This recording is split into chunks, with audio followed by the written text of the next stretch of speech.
Good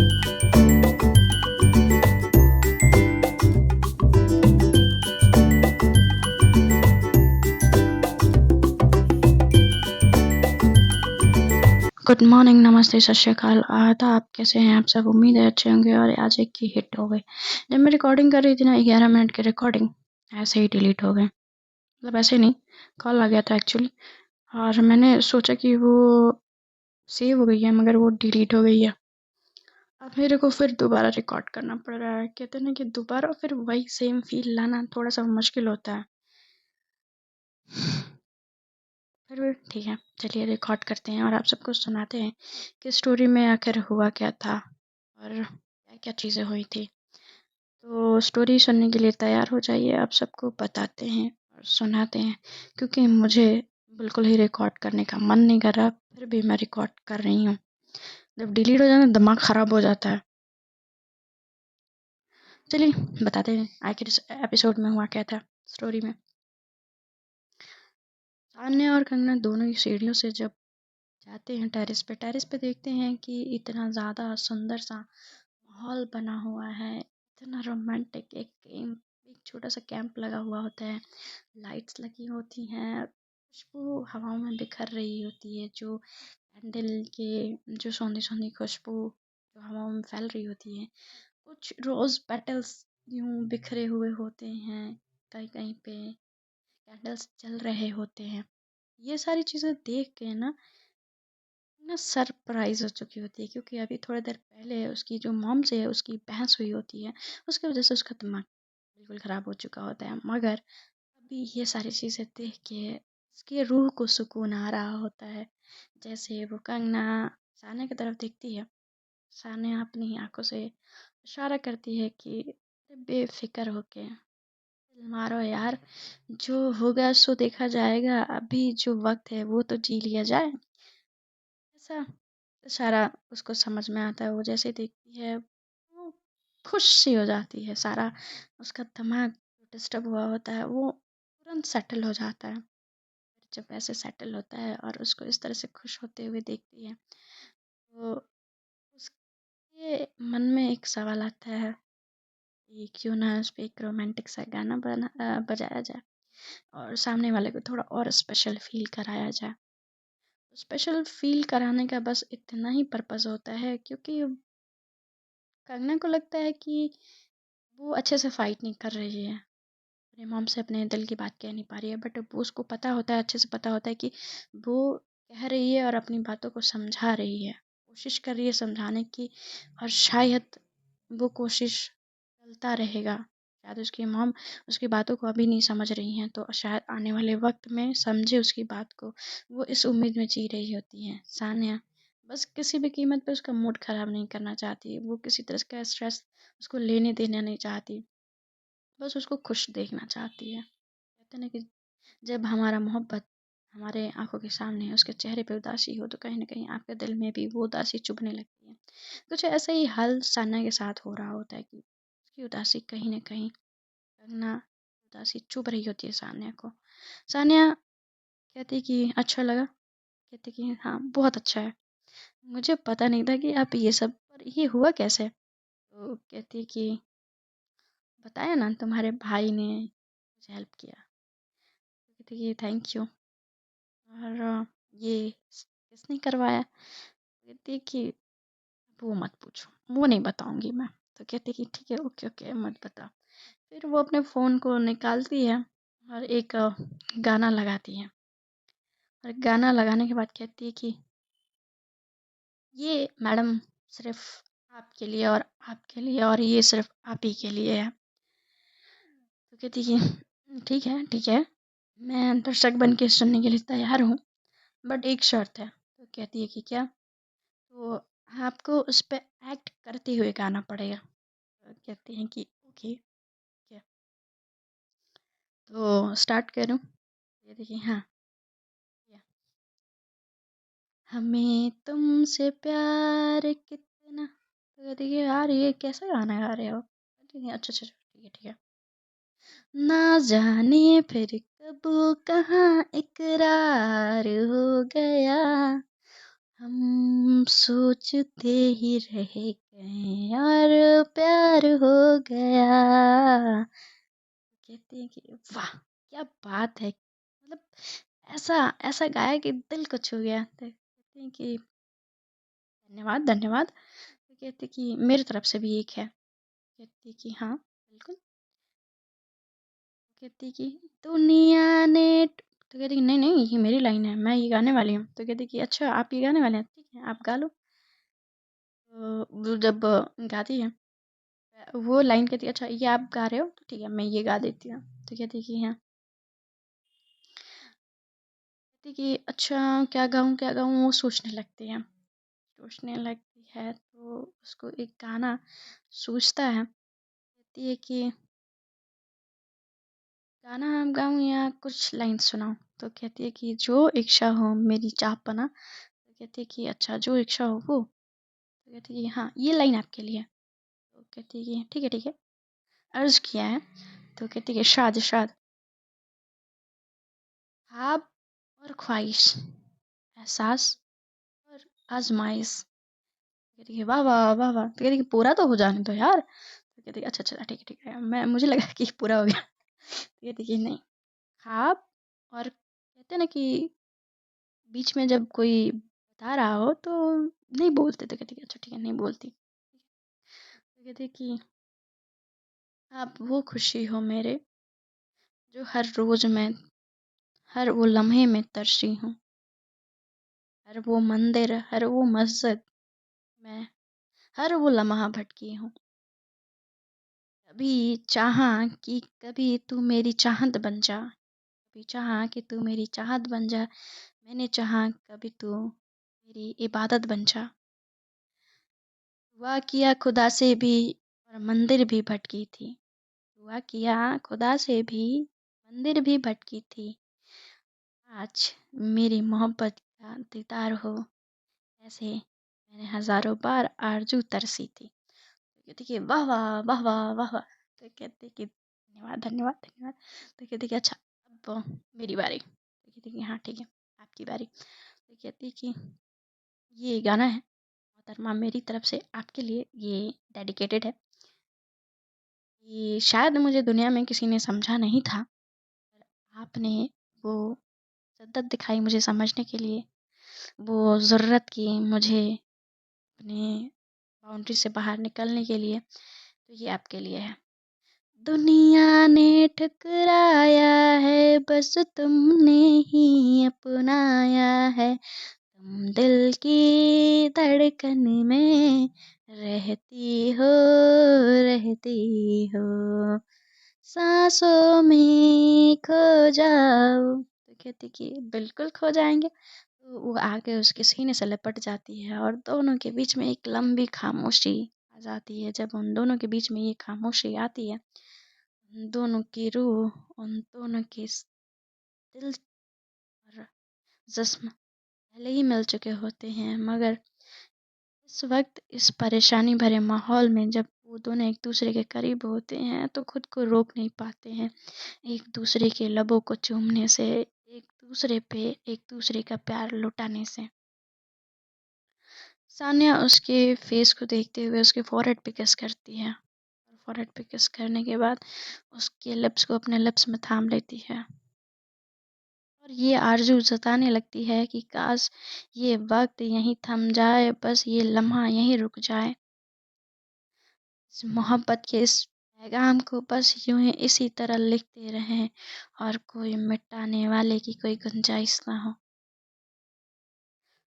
उसके lip को अपने लिप में थामे हुए सान्या उसके नेक पे आती है और उसके नेक पे किस करते हुए उसको धीरे-धीरे जो कैंप लगा होता है, उस कैंप पे छोटा-सा एक बिस्तर होता है, उस बिस्तर पे लेके जाती है।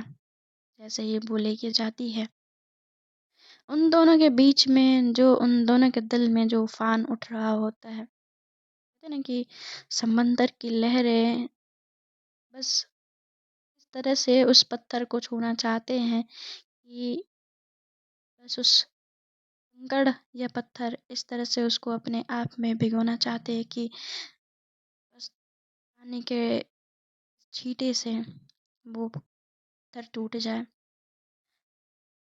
तान्या और कंगना के दिल में एक दूसरे के लिए प्यार और इज्जत बेहद होता है, बहुत होता है। मगर उस दौर पे, उस सिचुएशन में वो आगे कहीं खो से गए होते हैं। उन दोनों की ज़िंदगी कहीं रुक सी ठहर सी गई होती है। जब वो दोनों एक दूसरे को इस तरह से प्यार करते हैं, जब उन दोनों के लबों को एक दूसरे से इतनी बार टकराते हुए महसूस करते हैं, तो उन दोनों के दिल में जो उफान होता है, कहीं न कहीं उन दोनों के बीच की कहानी को और आगे बढ़ाने को कहता है। धीरे-धीरे उनके शरीर से जो लिबास उतर रहे होते हैं, उनके प्यार का एहसास उनको करा रहा होता है। उनके धीरे-धीरे जो कपड़े उनके बदन से उतर रहे होते हैं, ये ज़ाहिर कर रहा होता है कि उन दोनों के बीच में जो प्यार है, वो रूहानी है। वो दूसरे को खोना नहीं चाहते। वो डर उनके अंदर इस तरह से बैठा हुआ होता है कि दोनों ही एक-दूसरे को शांत कराने के लिए बोल रहे थे कि नहीं, ऐसा कुछ नहीं होगा, सब ठीक होगा। तान्या जब कंगना को अपने बाहों में भरी होती है, तो वो पूरी तरह से उसको एहसास कराना चाहती है कि मोहब्बत इतनी ज़्यादा है, इतनी ज़्यादा है कि मैं तुम्हें समझा नहीं सकती। धीरे-धीरे उसके लिप को चूमते हुए जब उसके नेक को चूमती है, फिर उसके चेस्ट पे आके अपने सर को रखती है और कहती है कि ये सुकून मैं ज़िंदगी भर महसूस करना चाहती हूँ कंगना। ये सुकून ज़िंदगी भर मेरे ज़िंदगी में रहे, ये इस बात की ख़्वाहिश करना चाहती हूँ। तान्या फिर से उसके सर को अपने सामने लाते हुए कहती है कि यकीन करो, आप मेरा यकीन करो, मैं ये वक़्त आपकी ज़िंदगी में हमेशा बना के रखूँगी। और फिर से एक बार एक दूसरे के लबों को चूमते हुए दोनों एक दूसरे में खोने लगते हैं। उनके हाथों को एक आदत सी बन गई होती है, दोनों को एक दूसरे को थामने की, एक दूसरे के जिस्म को तराशने की। दोनों की मोहब्बत इतनी ज़्यादा इतनी ज़्यादा पाक होती है कि दोनों की मोहब्बत उनको महसूस हो रही होती है, उनके हवाओं में, उनके आस-पास के हर वो लम्हे में उस अपने मोहब्बत को बस इस तरह से सेफ रखना चाहते हैं कि बस कोई उनकी मोहब्बत को कोई हाथ ना लगाए, कोई टच ना करे। कि मोहब्बत, उनकी आज़माइश हर उस मुश्किल वक़्त में, हर उस मुश्किल दौर से गुज़र रहा होता है। शायद शायद ऐसा कुछ हो, उनकी ज़िंदगी सँवर जाए, सुधर जाए। सान्या इस तरह से प्यार कर रही होती है, इस तरह से टूट के प्यार कर रही होती है, उसके जिस्म पे अपने लबों का निशान बनाते हुए। तो जब दोनों एक-दूसरे से इतना प्यार कर रहे होते हैं, उन दोनों की प्यार की निशानी उन दोनों के बदन पे जब बन रहे होते हैं, कहते हैं ना कि जब समंदर शांत हो तो उसमें कंकड़ नहीं मारना चाहिए क्योंकि सुनामी कब आ जाए पता नहीं।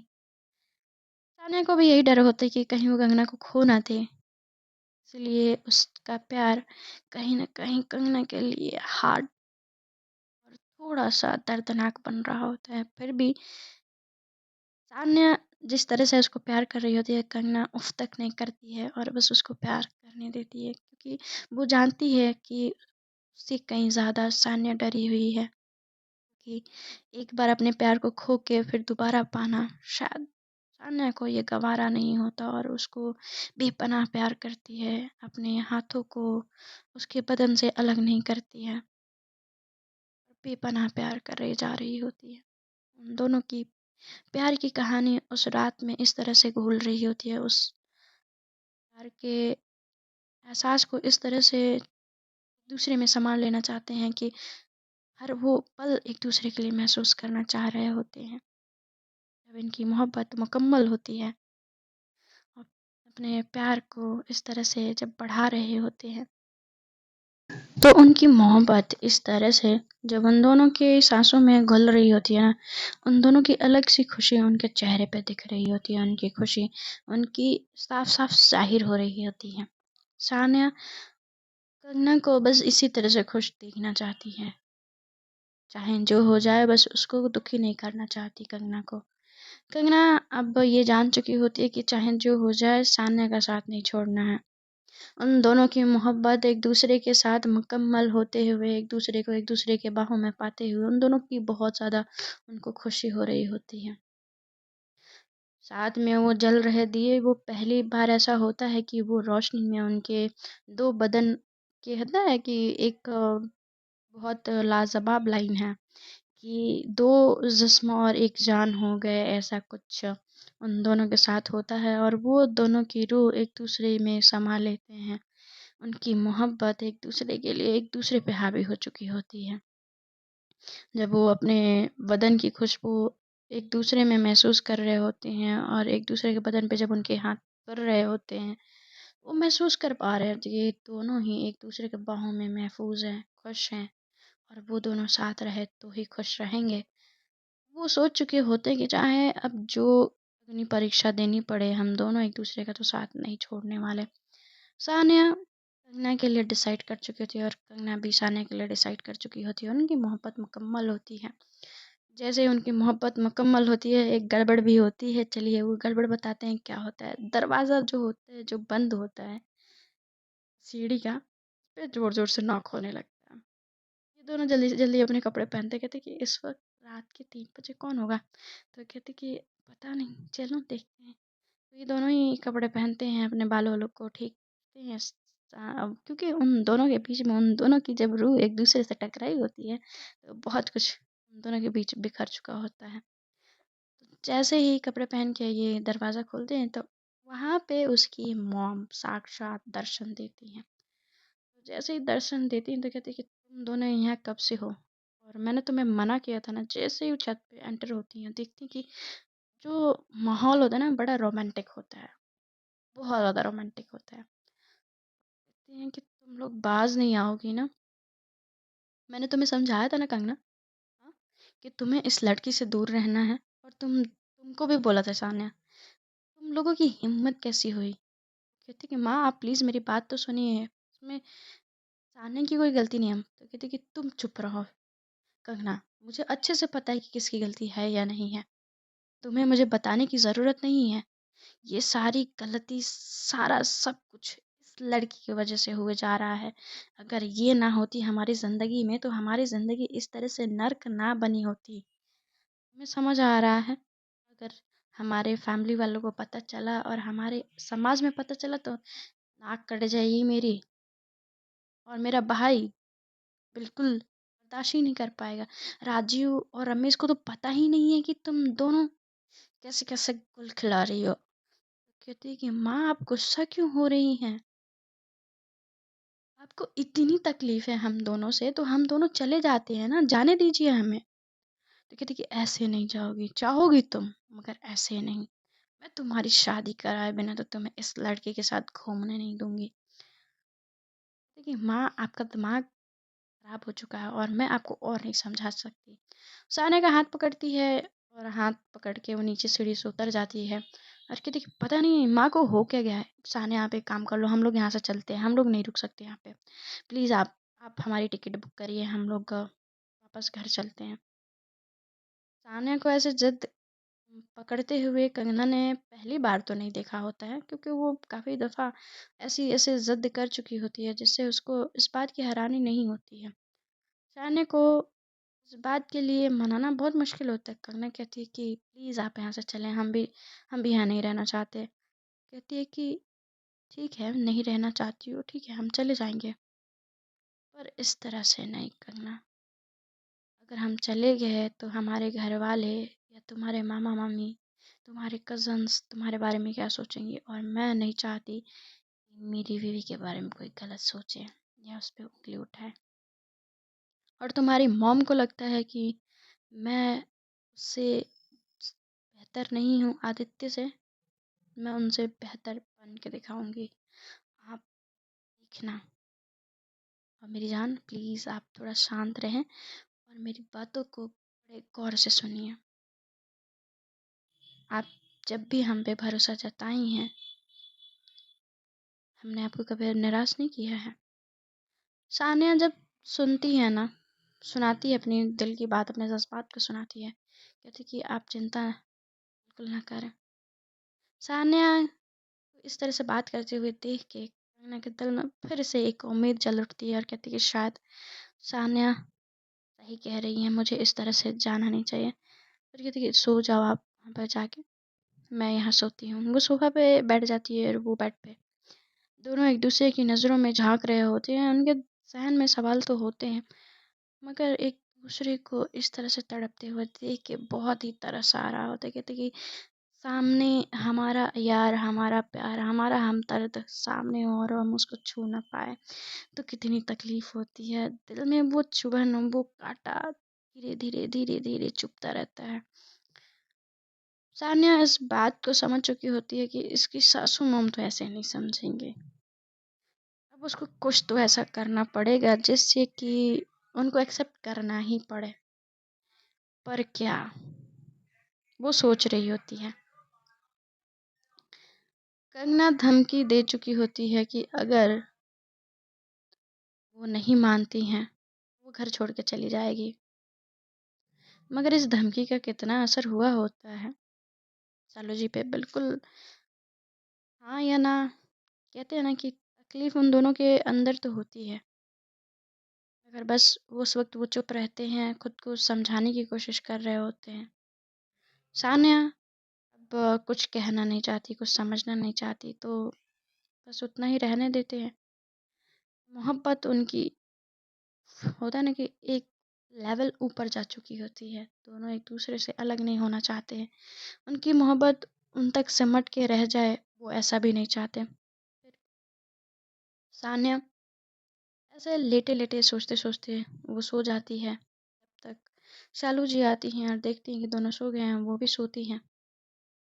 सुबह चहल पहल, सगाई की मतलब सॉरी शादी की तैयारियां जोरों शोरों पे होती हैं। दोनों घर की बेटियों की शादी होती है। फैमिली वाले कोई कम ही नहीं रखना चाहते, क्योंकि रमेश जी और राजीव जी के हिसाब से कंगना के फादर उसके साथ होते ही नहीं हैं। फ़ोन करती है कंगना और कहती है कि राहुल से बोलती है, राहुल मैं ये शादी नहीं करना चाहती। तो कहते हैं कि पर मैं इसमें क्या कर सकता हूँ। कहती कि प्लीज़ तुम माँ को समझाना, वो मेरी शादी इस तरह से ज़बरदस्ती ना कराएं। मैं उनको तकलीफ़ नहीं देना चाहती और ये जो कर रही हैं उससे मुझे बहुत ज़्यादा हर्ट हो रहा है। मैंने हमेशा अपनी फैमिली, तुम्हारे बारे में, माँ के बारे में, पापा के बारे में सोचती रही, समझती रही। मगर आज जब मेरी बारी आई है, जब अब अभी सबको समझना चाहिए, मेरे प्यार को समझना चाहिए, माँ समझ क्यों नहीं रही हैं? वो रोने लगी होती है।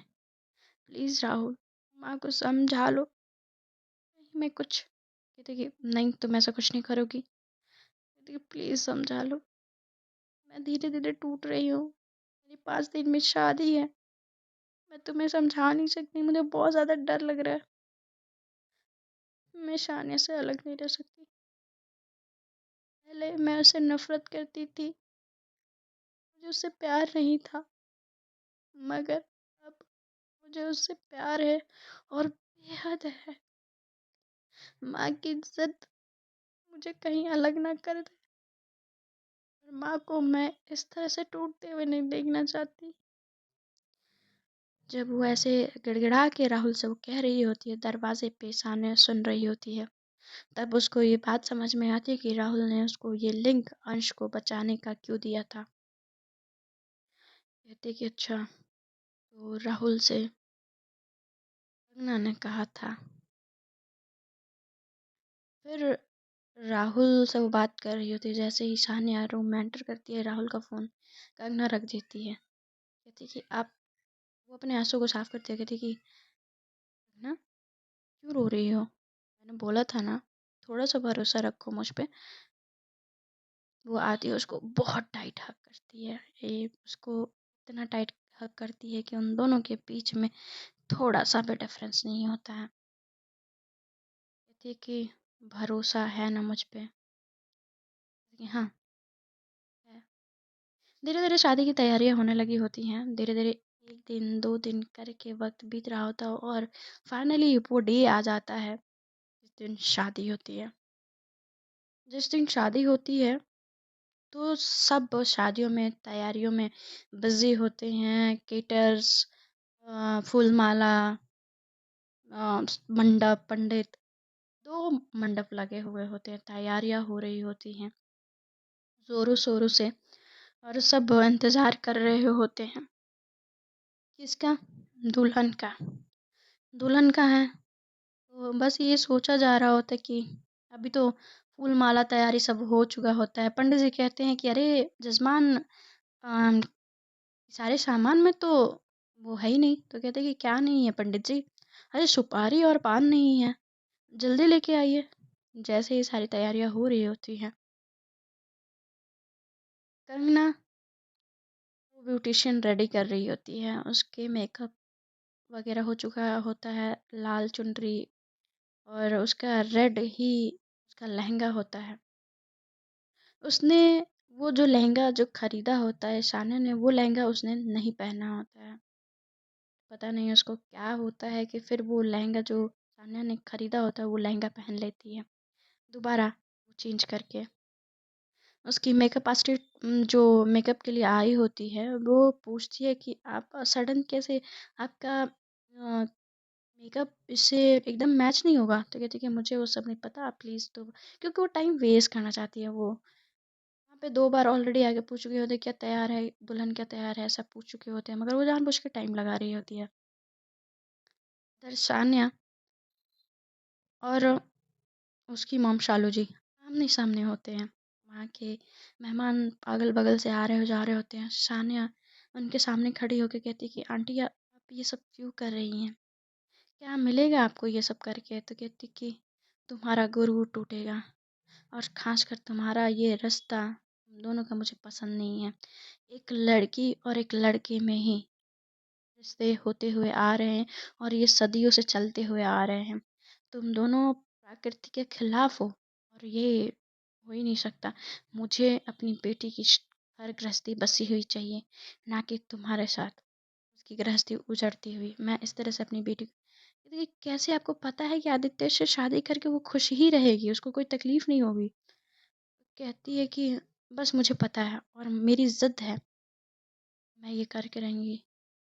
कहती है कि ठीक है, मैं भी देखती हूँ कैसे होता है ये शादी। सान्या एकदम गुस्से से बोल रही होती है, उसकी आँखों में वो गुस्सा साफ-साफ दिख रहा होता है। सान्या जब बोल रही होती है, शालू जी कहती हैं कि ओह! गुस्सा आ रहा है? गुस्सा आ रहा है तो क्या मारोगी मुझे? जान से मार दोगी? अगर तुमने मुझे जान से मार दिया ना, तो उस तरीके से भी कंगना तुम्हारी नहीं होगी। इधर वो वक़्त बस थोड़ा बढ़ाए जा रही होती है। रितु तैयार हो चुकी होती हैं, बस उसका वेट हो रहा होता है। फाइनली जो मेकअप आर्टिस्ट होती है वो तैयार कर देती है, उसका मेकअप वगैरह करके वो तैयार कर देती है।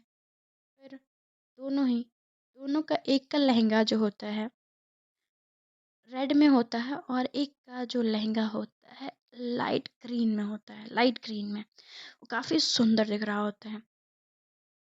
जो जो कंगना होती है उसका लहंगा लाइट ग्रीन में होता है और रितु का रेड में होता है।